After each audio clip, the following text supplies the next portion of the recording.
everybody hear me? I will probably be standing here.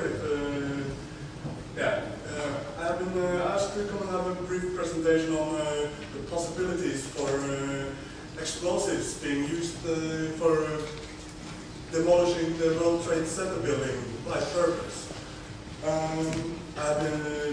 This is not a forum for conspiracy theories, and I will try not to dwell on speculations, only on things that from my experience with the explosives in the army in Norway,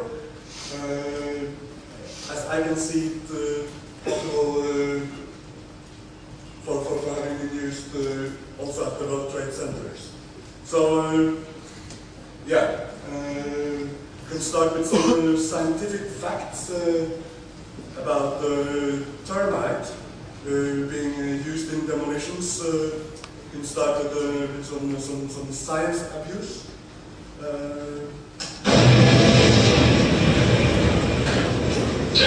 This is thermite. It's a powdered mixture of iron oxide and aluminium, which when ignited burns at 2,500 degrees Celsius, which is very, very hot. This is liquid nitrogen. It's specially stored at minus 198 degrees Celsius. That's 163 degrees colder than the North Pole in winter.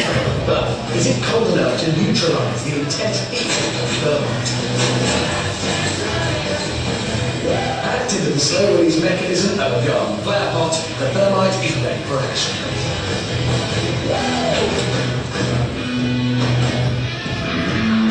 Just like the touch paper, stand well back.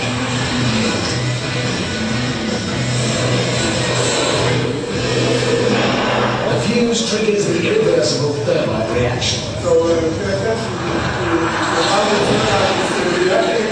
the color squeezing cold appears back. You'll see that later in some smoke from the World Trade Center building.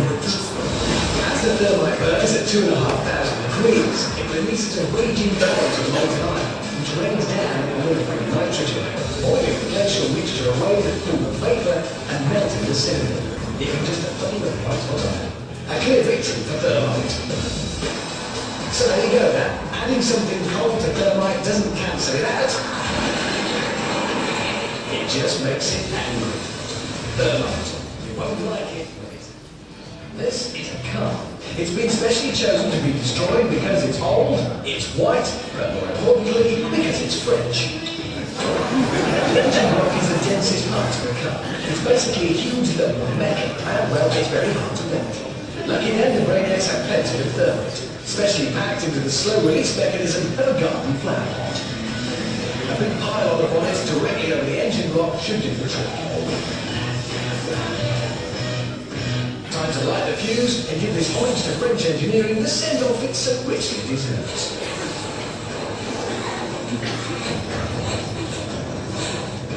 The irreversible thermite reaction begins.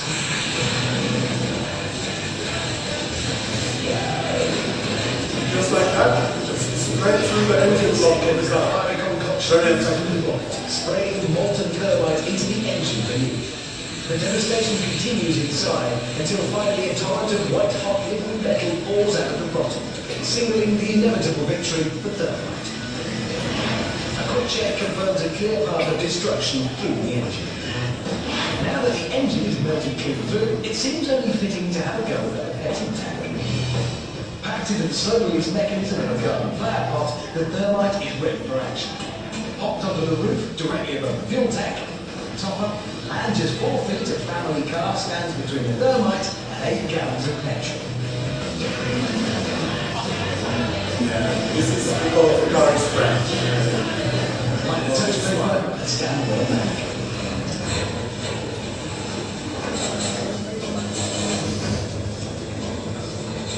The irreversible thermite reaction begins.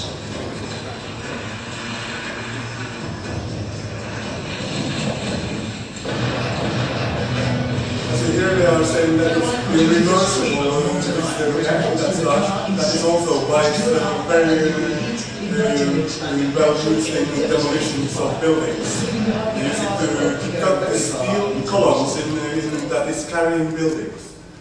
As you will see here, from the more jokey facts to the more serious facts that we actually are going to talk about here the whole day. September 11, 2001.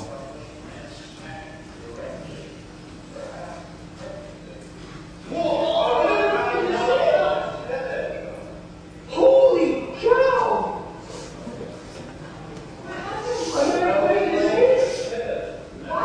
Another plane just hit on another tower.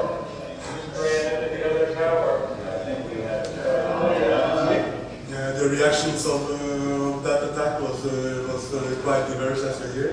But here you will see some very good close-ups from World Trade Center 2. You can pay attention to the metal that is flowing down from the opening in the building there. Try to remember how the termite reaction was looking like. It is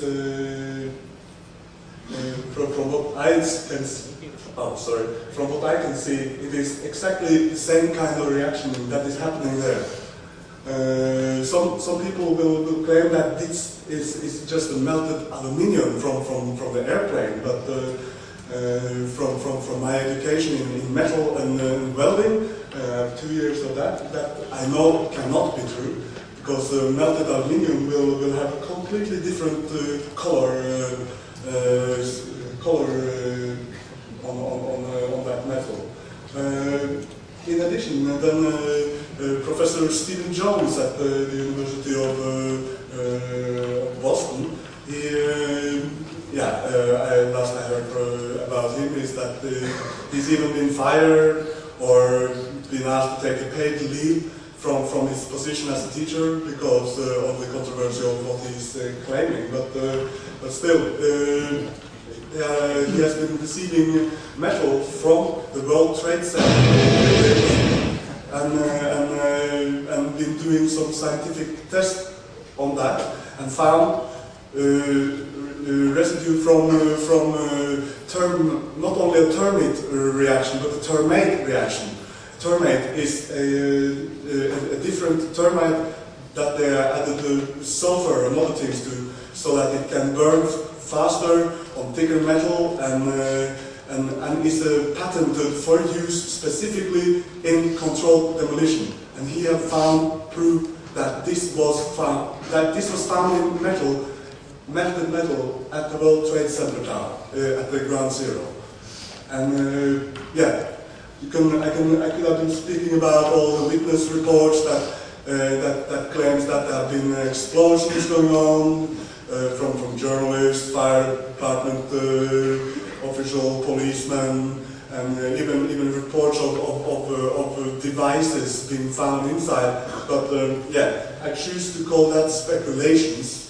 I choose to do with facts. This is the facts that I can find to prove that it is possible to speculate seriously whether these towers were brought down by purpose.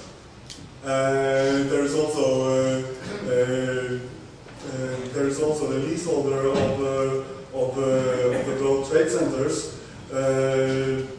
He said in an interview that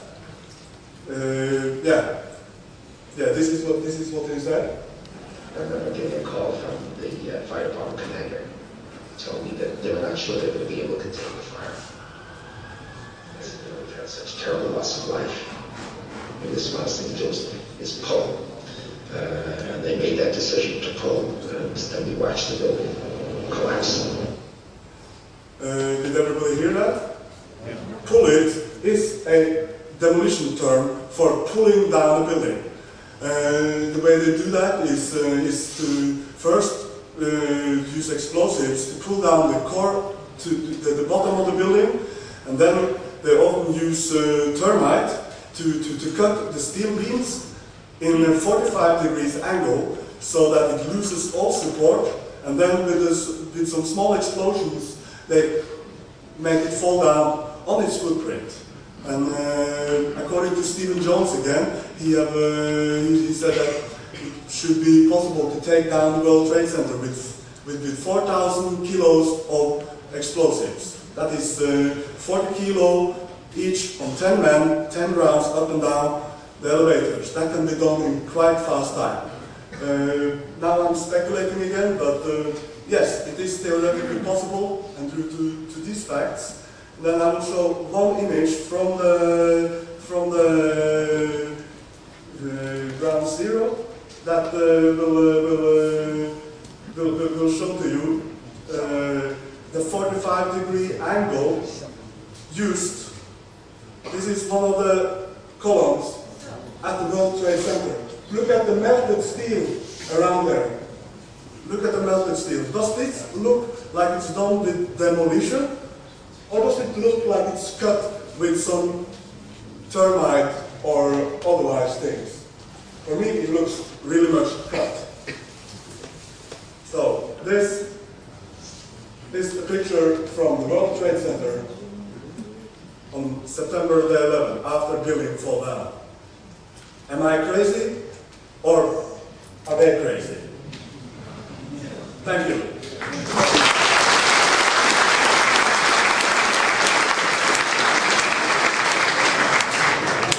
Anybody have some questions?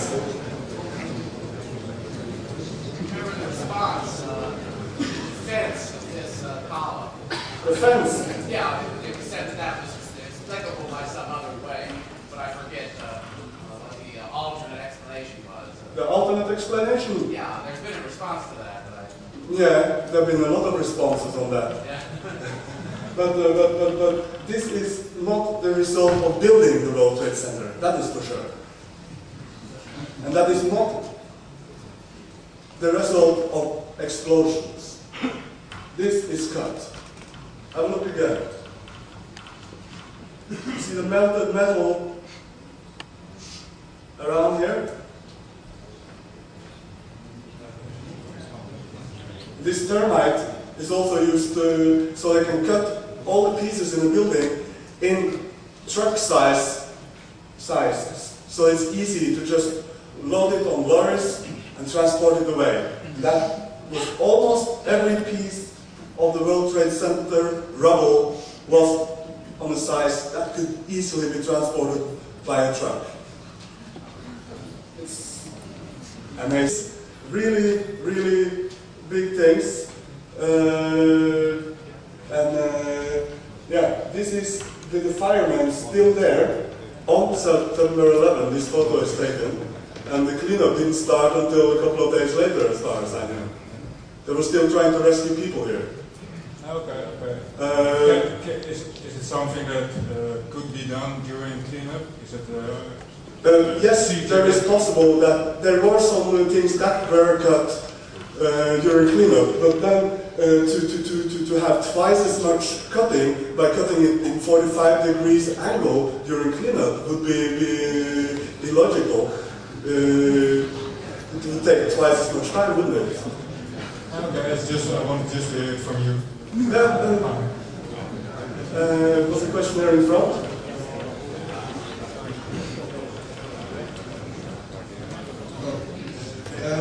What about the boiling point? Dus gaan we een Nederlandse vraag. Ja. Ik heb gelezen dat het van bovenaf naar beneden stortte. Verdieping op verdieping op verdieping. Kan het dan toch in het begin van het neerstorten die schuine ding wel werken, dan werkt toch het hele proces anders? The pancake theory that you are referring to will still not manage to just snap off steel like that in a perfect 45-degree angle and leave melted metal on the edges like that.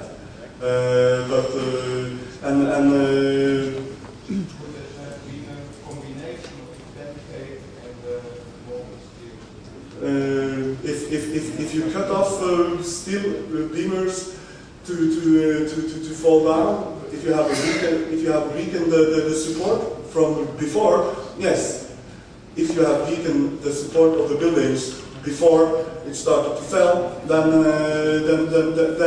the pancake theory would work. But Otherwise, I really don't think that would be possible. But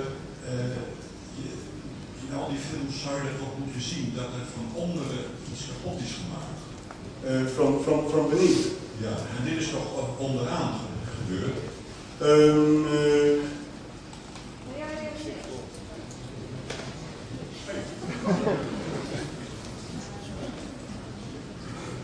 Thursday evening on television in Amsterdam, there was a reportage of Salto, and they show a part of a film that was a live reportage on BBC that has also only been shown on the day itself, and thereafter never again. I didn't see that, I'm sorry. In a few images you could see a big cloud of dust coming from the basing of the building just after the planes had crashed. They were still standing.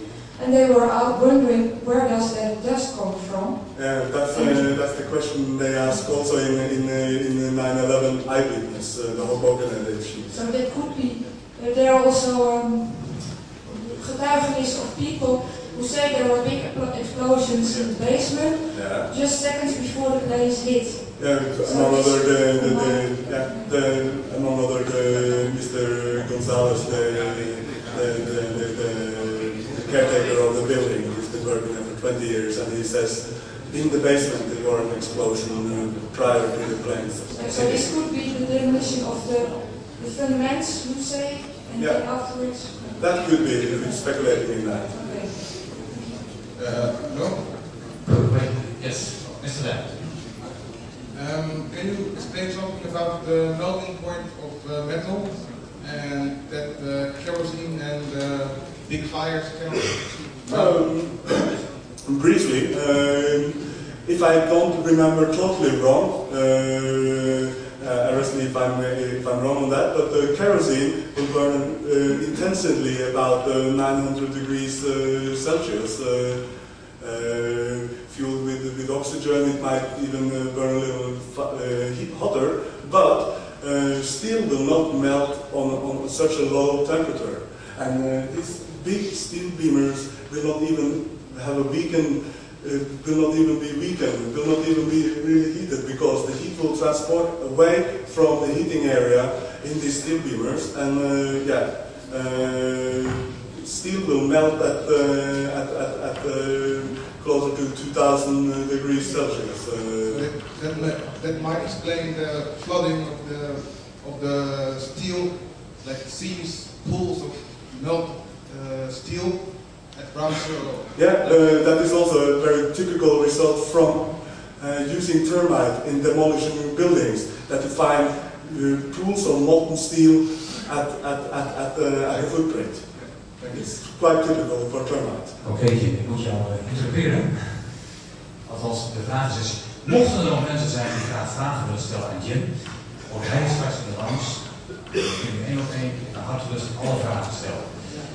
Even voor de duidelijkheid, Jim had zichzelf niet voorgesteld, maar jij bent een explosieve expert. Yeah, I was trained in using explosives in the army. It's not as fine and organized as in the controlled demolition. It was more like just making things disappear. Alright, we never know. Oké, Jim, dankjewel.